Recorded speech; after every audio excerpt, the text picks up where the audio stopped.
नमस्कार. BA second इयरचं third same आपण इथे पाहतो आहे. मागच्या लेक्चरला आपण राजा आणि राजपत यासंबंधी सगळी माहिती पाहिली, प्रिव्ही काउन्सिल संबंधी माहिती पाहिली. आता तिसरं चॅप्टर आपण इथे पाहतो आहे, पंतप्रधान. आता इंग्लंडच्या शासन व्यवस्थेमध्ये पंतप्रधानाचे पद अत्यंत महत्त्वाचे पद आहे. जसं आपण पाहतो की इंग्लंडमध्ये संसदीय शासन पद्धतीचा स्वीकार केलेला आहे आणि संसदीय शासन पद्धती म्हटलं की त्याचं लक्षणे आपल्याला दिसून येते. संसदीय शासन पद्धतीमध्ये 2 शासन प्रमुख असतात, एक नाममात्र शासन प्रमुख आणि दुसरा वास्तविक शासन प्रमुख. नाममात्र शासन प्रमुख म्हणून आपण मागच्या लेक्चरला राजा आणि राजपत पाहिलं. आता वास्तविक शासन प्रमुख म्हणून आपण पाहतो आहे की पंतप्रधान आणि मंत्रिमंडळ. तर इंग्लंडमध्ये पंतप्रधानांचे पद हे किती महत्त्वपूर्ण आहे यासंबंधी आपण पाहतो आहे की विविध विचारवंतांनी वेगवेगळ्या उपमा देऊन सांगितलेले आहे. जसं आपण त्याआधी पाहू की राजा आणि राजाचं पद हे राष्ट्रप्रमुख आहे, पण म्हणजे राजाच्याच नावाने संपूर्ण कारभार चालतो आहे. पण पंतप्रधानापेक्षा संवैधानिकदृष्ट्या जर आपण लक्षात घेतलं तर राजा अधिक वरच्या पदावर आहे. पण व्यवहारामध्ये आपल्याला असं दिसून येते की पंतप्रधानाच्या नेतृत्वाखाली असलेल्या मंत्रिमंडळाद्वारेच संपूर्ण राज्यकारभार चालवला जातो असं आपल्याला दिसून येते. म्हणजे इथे आपण पाहतो आहे की असा राजकीय संकेत निर्माण झालेला आहे लोकशाही प्रक्रियेसोबत की राजा हा नाममात्र शासन प्रमुख आहे आणि पंतप्रधान आणि मंत्रिमंडळ तो वास्तविक शासन प्रमुख आहे असं आपल्याला दिसून येते. पंतप्रधानांचे पद हे किती महत्त्वपूर्ण आहे हे यासंबंधी वर्णन अनेक विचारवंतांनी केलेलं आहे. लॉर्ड मोर्ले नावाचा विचारवंत म्हणतो आहे की पंतप्रधान हा मंत्रिमंडळरूपी कमानाची मध्यशिला आहे. रॅम्झे मूर नावाचा विचारवंत म्हणतो आहे की मंत्रिमंडळ हे राज्यरूपी नावाचे सुकाणू आहे.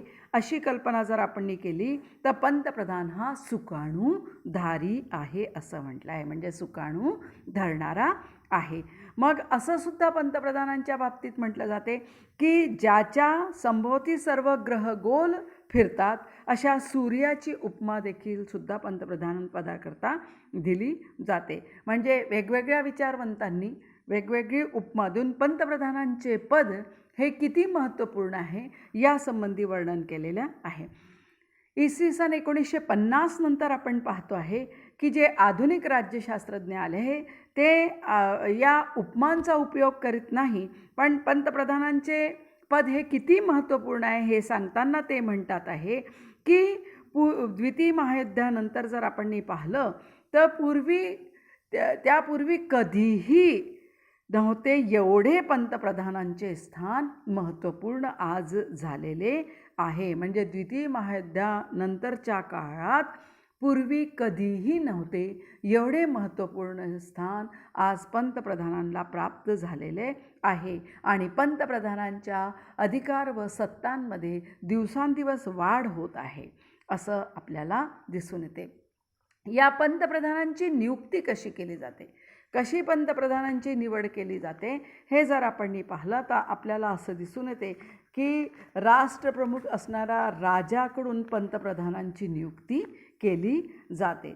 सार्वत्रिक निवडणुकीनंतर कॉमन सभागृहामध्ये ज्या पक्षाला बहुमत प्राप्त होते, म्हणजे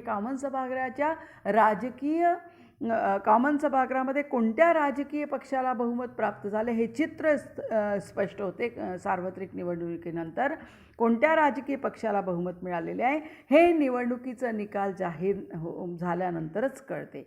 यानंतर बहुमत प्राप्त करणाऱ्या राजकीय पक्षाच्या नेत्याला मंत्रिमंडळ बनविण्याकरता राजाकडनं प्राप्त होणाऱ्या आमंत्रणामध्येच पंतप्रधानांची नियुक्तीची बाब अंतर्भूत आहे. म्हणजे कॉमन सभागृहामध्ये ज्या पक्षाला बहुमत प्राप्त होते त्या पक्षाच्या नेत्याला मंत्रिमंडळ गठीत करण्याकरता राजाद्वारे आमंत्रित केले जाते आणि हे आमंत्रण म्हणजेच पंतप्रधानांची नियुक्ती आहे.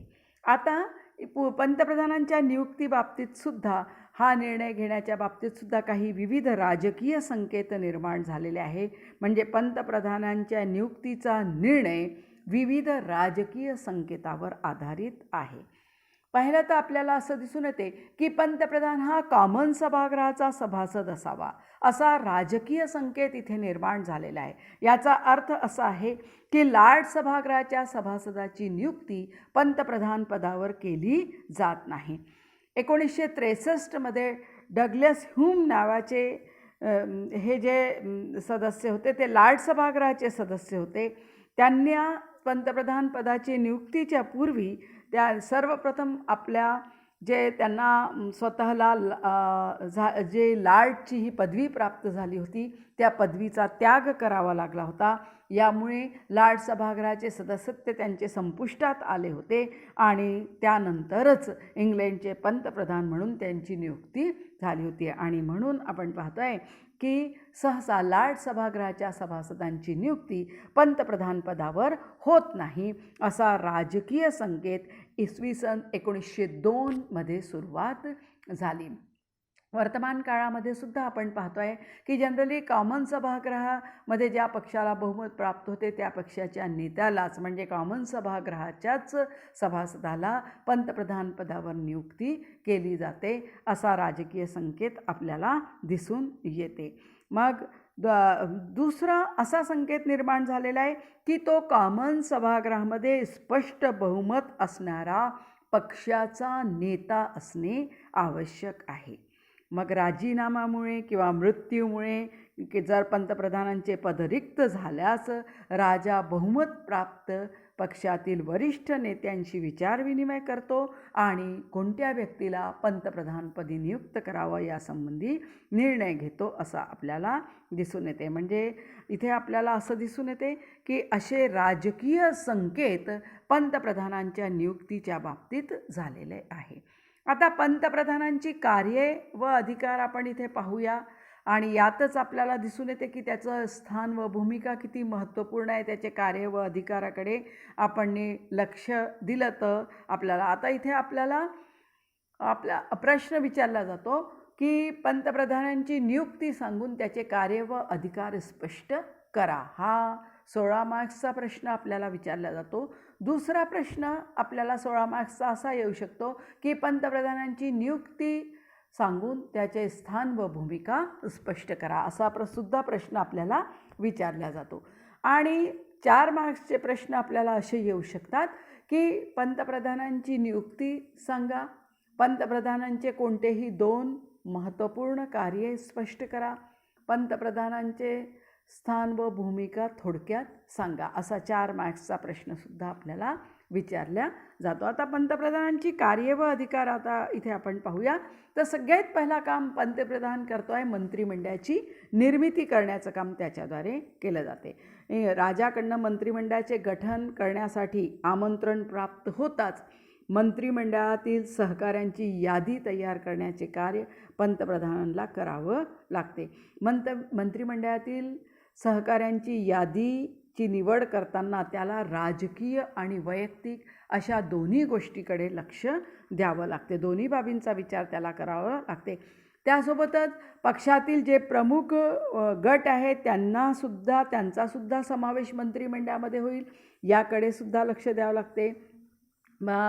आणि जे प्रमुख पुढारी नेते आहेत त्यांचासुद्धा या गटामध्ये समावेश व्हायला पाहिजे याच्याकडे सुद्धा लक्ष द्यावं लागते. म्हणजे या पद्धतीनेच त्याला सहकाऱ्यांची यादी तयार करावी लागते. या राजकीय बाबींसोबतच पंतप्रधानांना वैयक्तिक बाबीचा सुद्धा विचार करावा लागतो.